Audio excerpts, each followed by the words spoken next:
Hello दोस्तों, आज के इस लेक्चर में हम लोग EIA के बारे में पढ़ेंगे।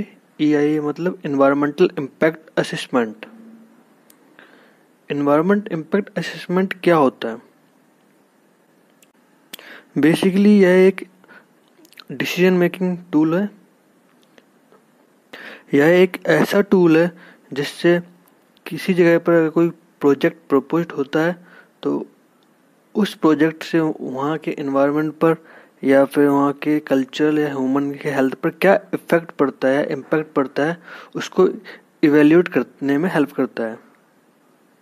According to UNEP, Environment Impact Assessment as a tool used to identify the environmental, social and economic impacts of a project prior to decision making।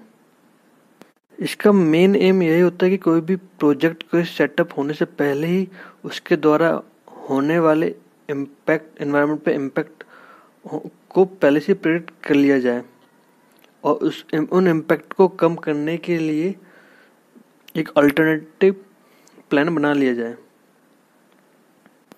History of EIA।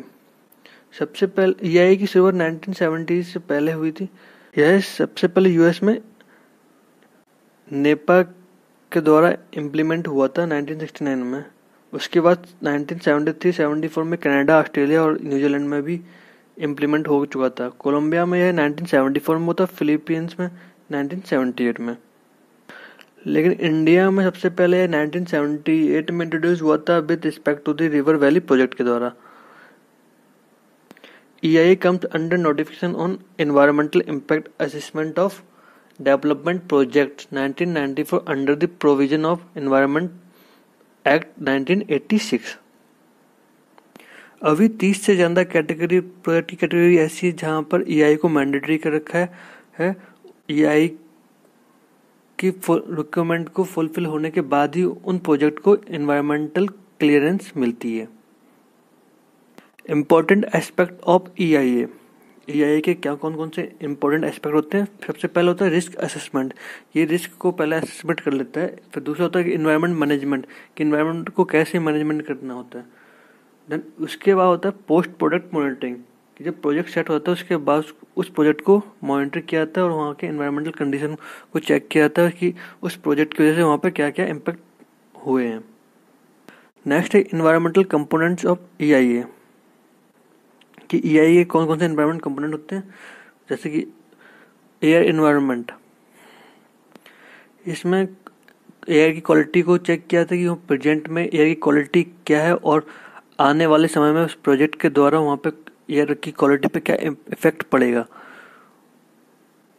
Impact of the emission on the area, की वहाँ पे जो area जहाँ project setup होगा वहाँ पे क्या impact पड़ेगा, कौन कौन सी गैसेस रिलीज होंगी और वहाँ के पॉल्यूशन को कंट्रोल कैसे किया जाएगा।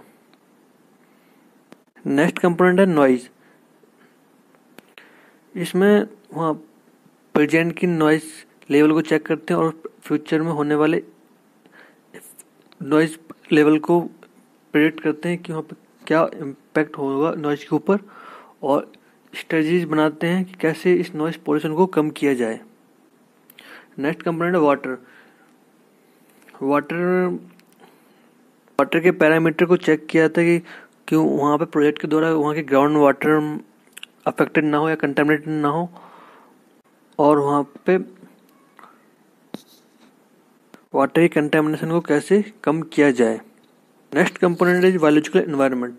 वहाँ की बायोलॉजिकल एनवायरनमेंट को भी ध्यान में रखा जाता है क्योंकि फ्लोरा फोना पे कोई इम्पैक्ट ना पड़े प्रोजेक्ट का, वहाँ की कोई बायोलॉजिकल स्ट्रेस वहाँ पे ना हो, जो भी इफ्लुएंट वहाँ या एमिशन होता है जो उस पर की वजह से फ्लोरा या फोना का लॉस ना हो। ये सब कंपोनेंट को ध्यान में रखते ही EIA आगे बनाया जाता है। नेक्स्ट कंपोनेंट है लैंड। इसमें सॉइल की कैरेक्टरिस्टिक्स को, सॉइल की प्रॉपर्टीज या क्वालिटी को चेक किया जाता है और फ्यूचर में होने वाले इम्पैक्ट के बारे में प्रेडिक्ट किया जाता है। Impact on historical monuments and heritage site. कि अगर वहाँ पे प्रोजेक्ट के साइट के आसपास में हिस्टोरिकल मोनूमेंट हैं या हेरिटेज साइट हैं तो उन पर प्रोजेक्ट का क्या इम्पैक्ट पड़ेगा, इसका भी असेसमेंट किया जाता है। सबसे पहले प्रोपोनेंट प्रोजेक्ट के लिए साइट सिलेक्शन करता है। साइट सिलेक्शन के बाद वो सीपीसीबी या एसपीसीबी पॉल्यूशन कंट्रोल बोर्ड में पता करता है कि उसके प्रोजेक्ट के लिए ईआई नेसेसरी है या नहीं है। अगर ईआई नेसेसरी होता है तो उन्हें ईआई रिपोर्ट कंडक्ट करनी पड़ती है और उसको एनओसी के लिए सीपीसीबी में भेजना पड़ता है। जब CPCB pollution control board NOC letter प्राप्त कर लेता है तो पब्लिक हियरिंग का अरेंजमेंट करती है, जहाँ पर पब्लिक और प्रोपोनेंट और सीपीसीबी के मेंबर्स इकट्ठे होते हैं और मीटिंग करते हैं प्रोजेक्ट के ऊपर। वहाँ पे पब्लिक को इन्वॉल्व किया जाता है, उन्हें बताया था कि प्रोजेक्ट किस बारे में है। जब सीपीसीबी से एनओसी मिल जाता है प्रोपोनेंट को तो फिर वो इन्वायरमेंट क्लियरेंस के लिए फाइल आगे ट्रांसफ़र करता है, जहाँ पर वो ईआई रिपोर्ट एनओसी सब सबमिट करता है। ये फाइल इन्वायरमेंटल एप्रिशियल कमेटी द्वारा रिव्यू की जाती है और फिर वो सजेस्ट करती है कि इस प्रोजेक्ट को एक्सेप्ट करना चाहिए या रिजेक्ट करना चाहिए, या फिर वो इसमें कुछ चेंजेस के लिए वापस प्रोपोनेंट को फाइल ट्रांसफ़र कर देती है। तो ये बेसिक फ्लो चार्ट था कि ईआई कैसे प्रोसेस करता है। ईआई प्रोसेस में सबसे पहले स्क्रीनिंग होती है। In this, the project plan is screened for scale of investment, location, and type of development, and if the project needs statutory clearance. Next है scoping. इसमें प्रोजेक्ट द्वारा होने वाले इम्पैक्ट को एनालाइज किया जाता है और उसको कम करने की क्या पॉसिबिलिटीज है, ये सब चेक किया जाता है और इसको मॉनिटर किया जाता है। नेक्स्ट है कलेक्शन ऑफ बेसलाइन डाटा। इसमें baseline data is the environmental status of study area. इसमें स्टडी एरिया को अच्छे से स्टडी की जाती है कि उस एरिया में इन्वायरमेंट की क्या कंडीशन है। नेक्स्ट है इम्पैक्ट प्रेडिक्शन। इसमें प्रोजेक्ट के पॉजिटिव और नेगेटिव, रिवर्सिबल और इरिवर्सिबल, टेम्पररी और परमानेंट इम्पैक्ट को प्रेडिक्ट किया जाता है और उसको अच्छे से समझा जाता है। नेक्स्ट है माइटिगेशन मेजर्स एंड ईआई रिपोर्ट। इस रिपोर्ट में यह मेंशन होता है कि कैसे प्रोजेक्ट के इम्पैक्ट को कम किया जाए या मिनिमाइज किया जाए या उससे बचा जाए। नेक्स्ट है पब्लिक हियरिंग। जब ईआई रिपोर्ट कंप्लीट हो जाती है तो पब्लिक हियरिंग का अरेंजमेंट होता है, जिसमें कि प्रोपोनेंट, पब्लिक और इन्वायरमेंटल ग्रुप एक साथ प्रोजेक्ट के ऊपर कमेंट्स करते हैं और उस प्रोजेक्ट को लेकर पब्लिक क्या ओपिनियन रखती है उसको सुनते हैं। नेक्स्ट है डिसीजन मेकिंग। इसमें impact assessment authority consult expert के साथ पूरे डिटेल्स में ईआई को पढ़ती है और पढ़ने के बाद फाइनल डिसीजन लेती है कि इस प्रोजेक्ट को क्लियरेंस दी जाए या नहीं। Next monitoring and review. इसमें प्रोजेक्ट सेटअप होने के बाद वहाँ पे होने वाले प्रोजेक्ट इम्पैक्ट का मॉनिटरिंग किया जाता है।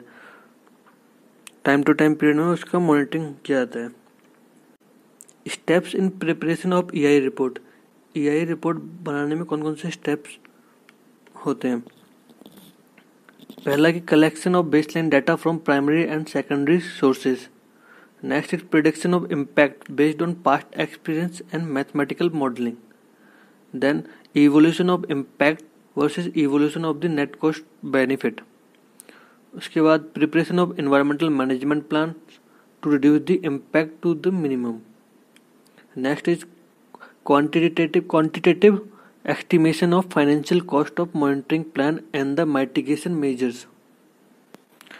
मेन पार्टिसिपेंट ऑफ ईआईए में कौन कौन से मेन पार्टिसिपेंट होते हैं। मेनली यहाँ पर 6 पार्टिसिपेंट होते हैं। पहला जो प्रोजेक्ट जिसका वो प्रोजेक्ट होता है वो। सेकंड होता है एनवायरमेंटल कंसल्टेंट जो ईआईए को प्रोपोनेंट के साइड से प्रिपेयर करता है। थर्ड होता है पॉल्यूशन कंट्रोल बोर्ड जो कि स्टेट या नेशनल पॉल्यूशन कंट्रोल बोर्ड से भी हो सकते हैं।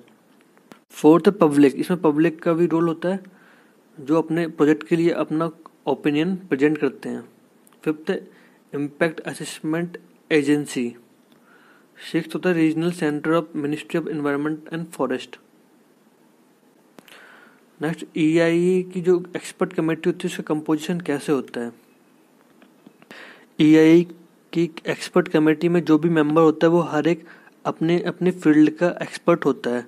जैसे कोई इकोसिस्टम मैनेजमेंट का एक्सपर्ट होता है तो कोई एयर वाटर पोल्यूशन कंट्रोल से होता है, कोई फ्लोरा फौना कंजर्वेशन मैनेजमेंट से होता है, तो कोई लैंड यूज प्लानिंग में, कोई इन्वायरमेंटल हेल्थ में होता है, कोई सोशल साइंस या हैबिटलाइजेशन में होता है। इस तरह हर एक सब्जेक्ट के अलग अलग स्पेशलिस्ट होते हैं इस कमेटी में। और इस कमेटी में कुछ NGOs के रिप्रेजेंटेटिव्स भी होते हैं जो इन्वायरमेंटल इश्यूज पर कंसर्न करते हैं। The representative of impact assessment agency will act as a member secretary. Chairman and members will serve in their individual capacities except those specially nominated as representatives. और इस committee में 15 से ज़्यादा members नहीं होते। Silent feature of 2006 amendment to EIA notification. Environment Impact Assessment Notification of 2006 has decentralized the environmental clearance project by categorizing the developmental project in two categories. Category A जिसमें national level appreciable होता है और category B जो state level के project होते हैं। Category A project are appraised at national level by impact assessment agency and the expert appraisal committee, and category B project are appraised at state level. State level environment impact assessment authority and state level expert appraisal committee are constituted to provide clearance to category B process. 2006 के amendment के बाद EIA cycle compromise 4 stages. First stage screening, then scoping, public hearing and appraisal.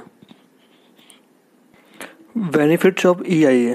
EIA links environment with development for environmentally safe and sustainable development. EIA provides a cost-effective method to eliminate or minimize the adverse impact of developmental projects.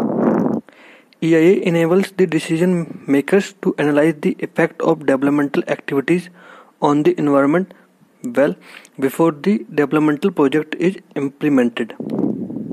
EIA encourages the adoption of mitigation strategies in the developmental plan. EIA makes sure that the developmental plan is environmentally sound and within the limits of the capacity of assimilation and regeneration of the ecosystem. I hope आपको ये video अच्छी लगे। Thank you.